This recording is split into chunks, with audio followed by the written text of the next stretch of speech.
జిల్లా రామకుప్ప మండలం జెడ్పీహెచ్ఎస్ జాయిస్ హై స్కూల్లో గత 2 నెలల నుంచి మధ్యాహ్న భోజనం పథకం బాగోలేదని స్కూల్ స్టూడెంట్ హెడ్ మాస్టర్ కి తెలిపినా పట్టించుకోకపోవడంతో పిల్లలు భోజనం వడ్డించే వారితో కూడా చెప్పారు. అయినా పట్టించుకోకపోవడంతో మీడియా మిత్రులను ఆశ్రయించారు. అలాగే ప్రతిరోజు పోషకాహారం కింద చికెన్ కూడా ఇస్తారు, కానీ స్కూల్లో చికెన్ కూడా ఇవ్వటం లేదని పిల్లలు ఆవేదన వ్యక్తం చేశారు. అలాగే సంబంధిత అధికారులకు వెంటనే చర్యలు తీసుకోవాలని వారు కోరారు.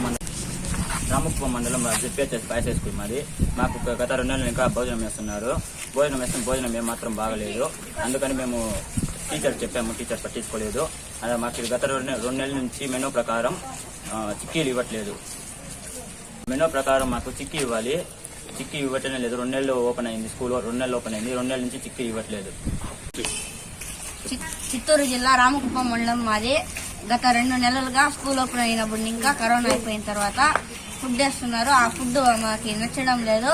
అది మేము సార్ వాళ్ళకి చెప్తుంటే వాళ్ళు పట్టించుకోవడం లేదు. అడ్జస్ట్ చేసుకుని తినారా అని చెప్తున్నారు.